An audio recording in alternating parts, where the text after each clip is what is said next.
My name is Leslie Norris, and I am a printmaker currently living in Huntington, West Virginia.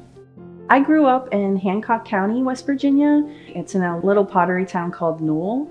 That community had a very DIY mentality. A lot of the industry has left that area, but there's still a lot of pride and a lot of a hardworking mentality, but a creative spirit.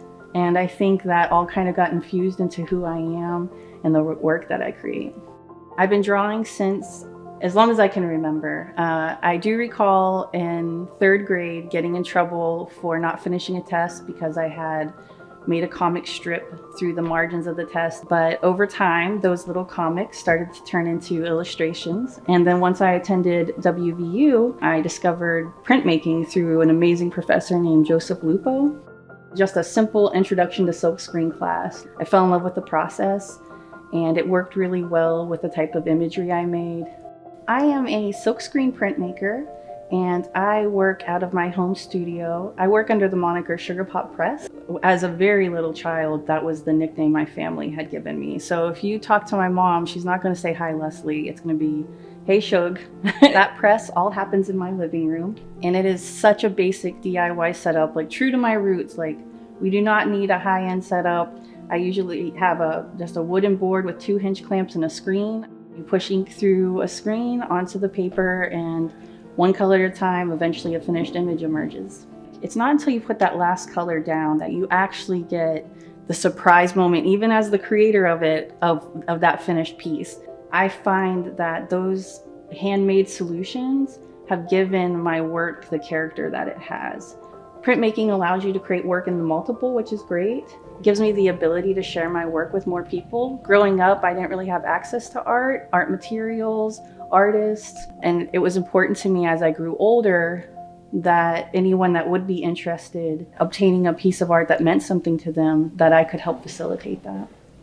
So for the fellowship, I will be sharing a series of prints that I did. They all feature a central female character. They typically focus on like whimsical narratives, imagination at playtime. There's definitely a retro color scheme.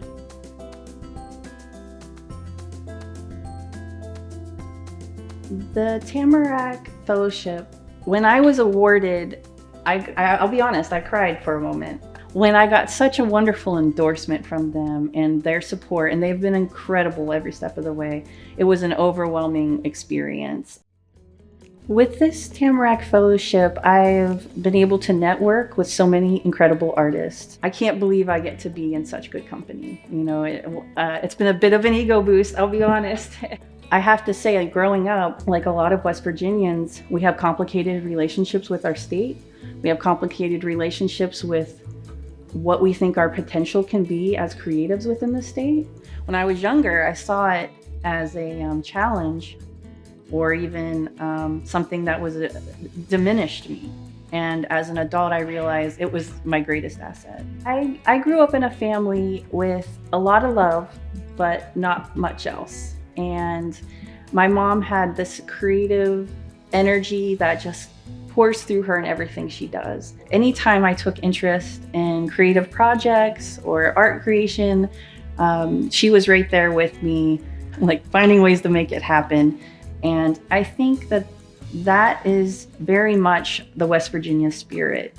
We don't always have the tools we need to accomplish the things that we want to do, but my goodness, we're going to do it anyway.